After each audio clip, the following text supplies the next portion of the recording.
Pessoal, nas últimas semanas a gente viu aí várias divergências entre o presidente Lula e também entre o presidente Nicolás Maduro da Venezuela. Houve ali um encontro dos BRICS em Kazan, na Rússia. O presidente Lula não participou porque acabou tendo aquele acidente doméstico, cortou a parte de trás da cabeça e não foi para Kazan, para o 16º encontro dos BRICS. Era esperado que o Brasil fosse apoiar a entrada de outros países, até mesmo a ex-presidente Dilma Rousseff falou da importância da entrada, por exemplo, da Venezuela no banco dos BRICS. Mas o Brasil não apoiou essa entrada e a Venezuela ficou extremamente chateada e saiu atirando para todos os lados, inclusive para o chanceler brasileiro. Mas quem vai falar sobre isso, quem vai me ajudar a desvendar aí essa divergência entre os dois países é o internacionalista Orián Fancelli.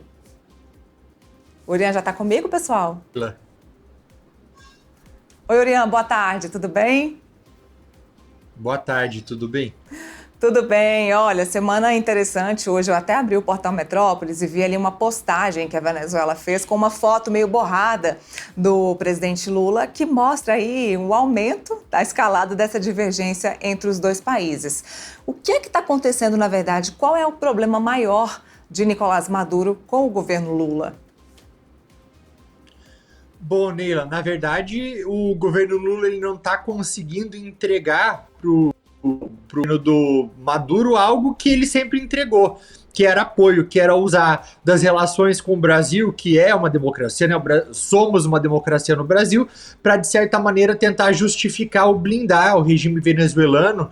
O que eu tenho falado bastante é que eu entendo que o que acontece hoje na Venezuela em relação a violações dos direitos humanos, a perseguir opositores, isso tudo já acontecia lá atrás, nas primeiras vezes em que o presidente Lula foi presidente. Acontece que hoje, diferentemente de 15 anos atrás, talvez, o presidente Lula entende que esse apoio à Venezuela tem um custo político muito grande, né?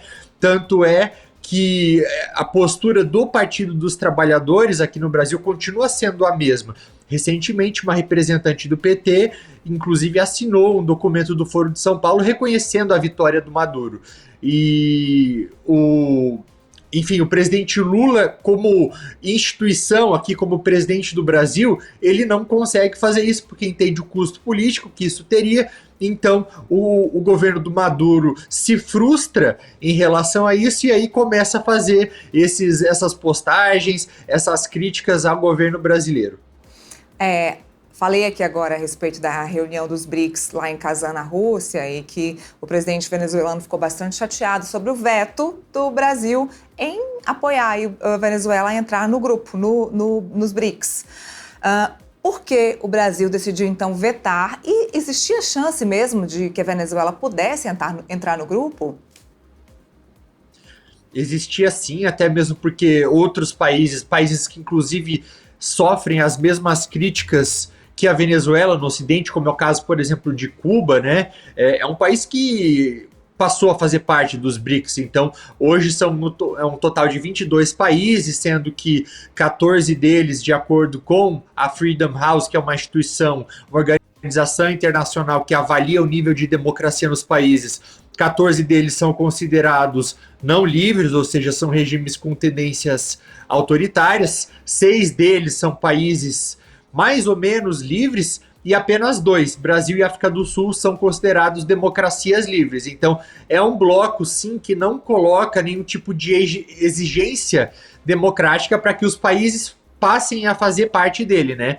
E a Venezuela, como um país que tem as maiores reservas de petróleo do mundo, é um país que, sim, tem grandes desafios econômicos, é altamente sancionado, seria de interesse de alguns dos membros fundadores do BRICS que fizessem parte. E aí eu coloco principalmente Rússia e China, que querem, pelas próprias rivalidades que têm com países como os Estados Unidos, né, marcar presença na região. E eles entendem que, tendo a Venezuela dentro desse grupo, eles poderiam fortalecer as relações com a Venezuela. Então, poderia de fato entrar sim, e foi eu entendo que foi uma movimentação pessoal do presidente Lula para pedir para os diplomatas brasileiros que barrassem essa entrada.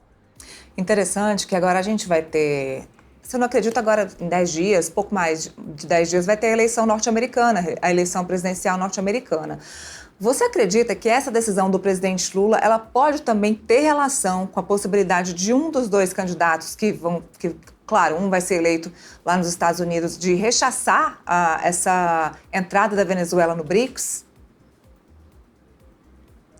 Eu acredito que não, Neila, porque diversos outros países que já fazem parte dos BRICS, aí eu coloco, por exemplo, o Irã, que entrou no ano passado, a Kamala Harris, por exemplo, ela falou em uma entrevista recente que ela classifica o Irã como o maior inimigo dos Estados Unidos. Então, o que seria hoje, talvez, a Venezuela perto do Irã, que representa uma ameaça aos interesses americanos, por exemplo, no Oriente Médio?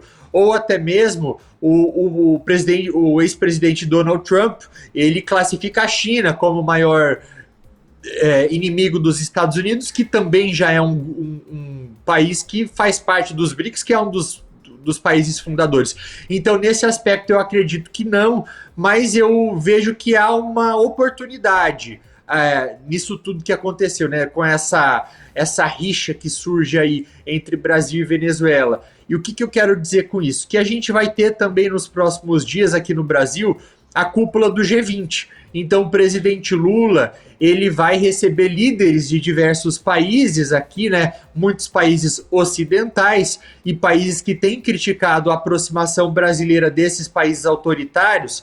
Então, ao Brasil, quando o presidente Lula ele usa dessa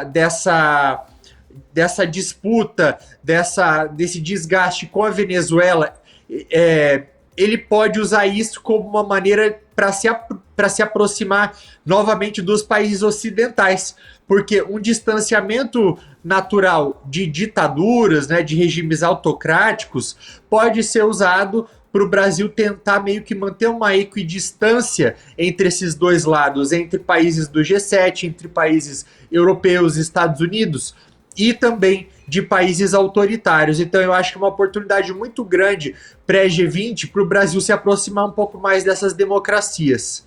Eu adorei que o Urian viu o copo meio cheio, né? Você viu a parte positiva aí dessa decisão do Brasil de tirar a Venezuela do BRICS. Mas pode haver aí um lado negativo desse relacionamento, ficar tenso entre Brasil e Venezuela, dessa tensão atrapalhar, então, aqui no Mercosul? A Venezuela já é um país que estava suspenso do Mercosul há alguns anos, né?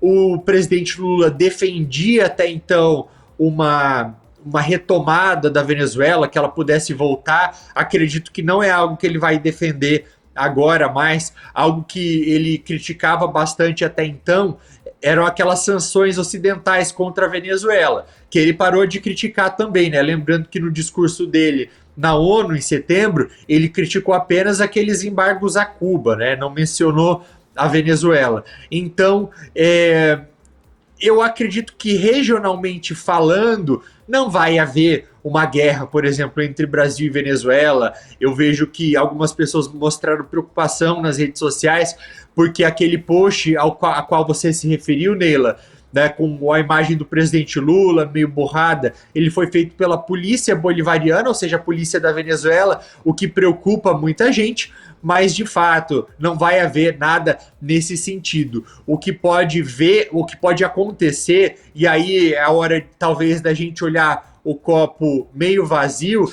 é o fato de que com o Brasil se distanciando um pouco mais da Venezuela, outros países vão acabar se aproximando mais.